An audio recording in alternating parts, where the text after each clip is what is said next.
Wag po natin kalimutan, subscribe po natin Jello Mags TV, Kalingap Edo. Oy, hindi malalim yan. Baka malubog na. Ay, ay. Ay, babagi.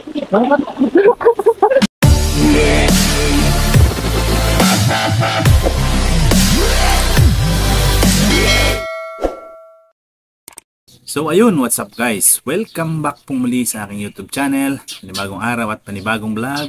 Panibagong reaction video po tayo sa araw na ito.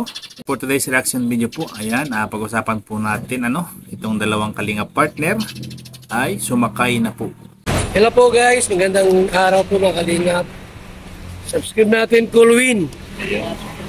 Pumunta pa ng Gumaka po para may meet tayo ni Coolwin. Salamat po Kuya Bal. I-subscribe po ang kanyang channel. Ayun. Coolwin. Muli, maraming salamat po kay Kuya Bal Santos Matubang, kay Kalingap Prab, at kay Atid na Vlogs. Ayan, at kung hindi pa po kayo nakadalaw sa kanilang mga channel, please puntahan po natin at panoorin po natin yung mga videos. Ayan, at simpleng panonood po natin, napakalaking bagay na po yan sa kanilang mga tinutulungan. So dito na nga po guys, dalawang Kalingap partners po ang napanood po natin na sumakay. Ito po ay walang iba kundi itong si Jello Mags at si Kalingap Edo. So panoorin po natin itong mga video clips na ito. Ayun lahat. Ngayon araw na ito mga Kalingap ay meron po kami nakita na bata, no? Unexpected to guys. Bigla nag-i-escort lang kami dito. Pauwi na po kami. Sige. Sige, sunod kami. Ito tayo. Sumakay tayo din eh. Kaya nga, mamaya baka medyo mas maganda doon ng... Tasan daw kami. Oo.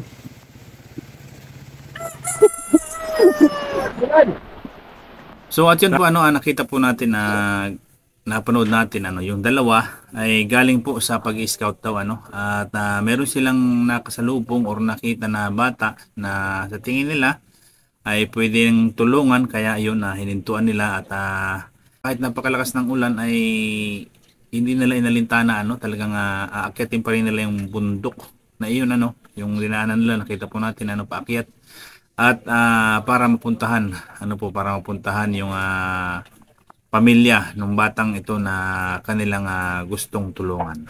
Tuloy po. Ayan. Sasakay na sila. Sasakay po tayo sa 4-wheel mga Kalingap. Sakay ka na, Ed. Tara. Dito?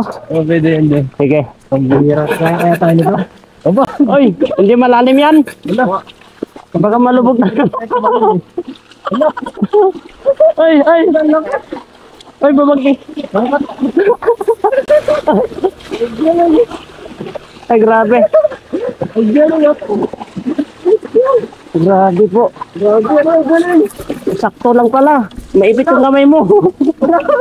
Uy, Ay, kagam. ibang grabe ito.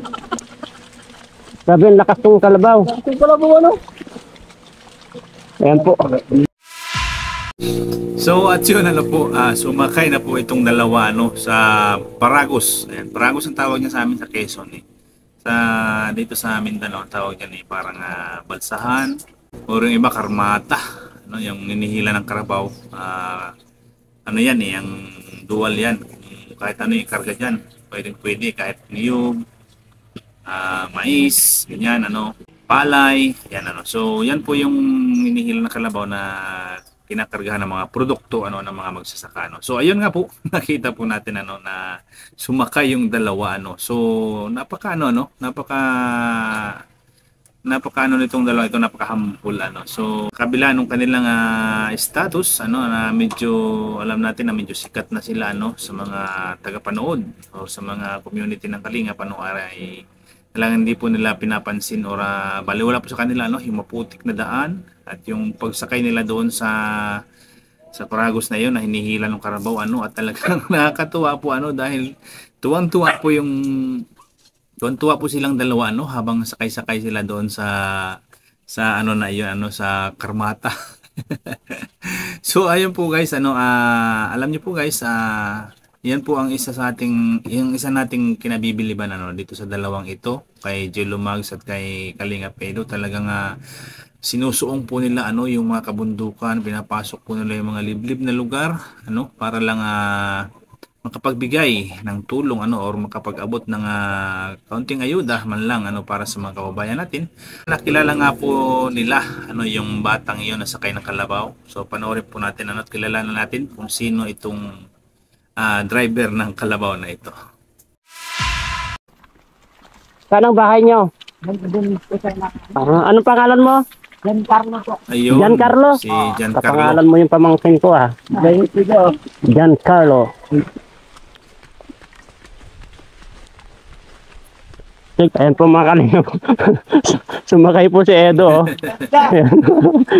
Maganda sa Sakay din po tayo, sakay. mas maganda Sakay. motor Sige. Kendo eh. Let's go. So siya po si Giancarlo ano at napag-alaman din po natin na itong si Giancarlo ay meron pang isang kapatid ano na babae at sila po ay lumaki ano sa pangangalaga ng kanilang lolo at lola ano dahil nga po sa kanila ay yung kanilang mga magulang ay sumakabilang bahay.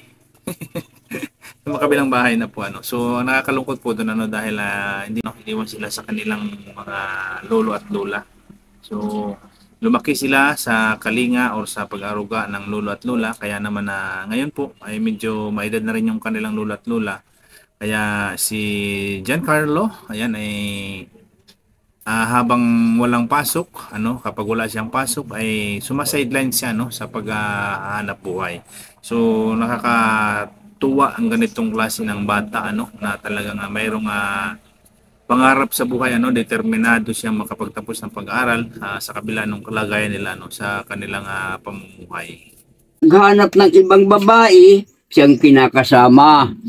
Siya din naman Oo. itong ina. Ito naman, ina nito, anak namin. Ang Ganun ina ba? ay nag-asawa man. No. Kaya kami nagpalaki ng dalawang yan. Iniwan na po. Kami nagpapaaral. Hindi na binalikan tayo nung Ay, nung wala nanay at tatay. Nung ama, wala na. Nanay. May mga panili Ayaw na ng rin. kanya-kanya. Ayaw na rin. Wala na. Grabe yan. Tiniwala na sa amin. Na lunahin at luluhin. Kayo na po nagpapaaral sa kanya. Kami na. Pati yung kapatid niya po, tay. Oo. Ano yun, lalaki rin yung kapatid niya? Babae. Ilang taon na po yung kapatid niya? City. Ay, pa-18. Mas panganay po yung babae. Diyan paano mapagsasabay yung trabaho mo sa pag-aaral mo? Hindi ka ba nahihirapan? Pag wala pa akong pasok na trabaho, halimbawa Tama. Sabado, Linggo, wala. Yung trabaho ka. Para sa ganun, ay tumutulong ka po kina lola mo. Bibigyan ni Kuya ng pera. Ito dyan, gamitin mo ito na sa mo aral mo. Okay. Grabe. Wow. Grabe, malaking naman ang bagay na yan. bigay. Salamat po. Nadagdagan ko pa oh. Ayan, dagdagan. Dagdagan pa ni Kalinga Pedro. Marami. Ang pang bawi ng bigas. Kaya ka. Saya ka na nakita namin. Parang napapaluhan si tatay. Bakit ka napapaluhan ay? Siyempre sa galak. Ayak si nanay.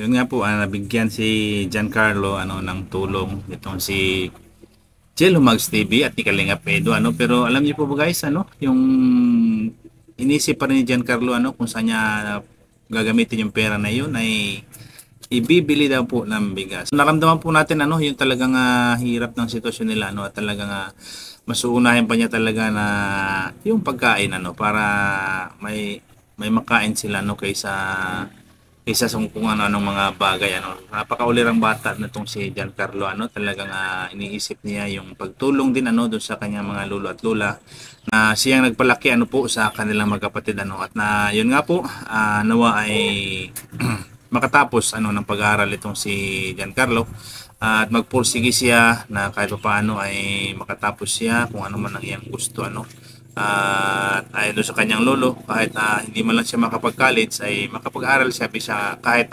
vocational man lang yun po ang pangarap din ng kanyang lolo para sa kanya yan po guys yan po yung nakakatuwa at nakaka-inspire na pag-scout nitong dalawang ito si Jello Mags TV at si Kalinga Pedro. Huwag po natin kalimutan, subscribe po natin Jello Mags TV, Kalinga Pedro at siyempre ang inyong pong lingkod si Colwin at ang ama ng Kalingap, Balsanos Matubang, Kalingap Ramatid na vlogs, ano po. At sa mga iba pong mga charity vloggers ng Kalingap, ayan, huwag po natin kalimutang suportahan po, ano. So maraming salamat po sa inyong pagsama sa aking vlog sa araw na ito.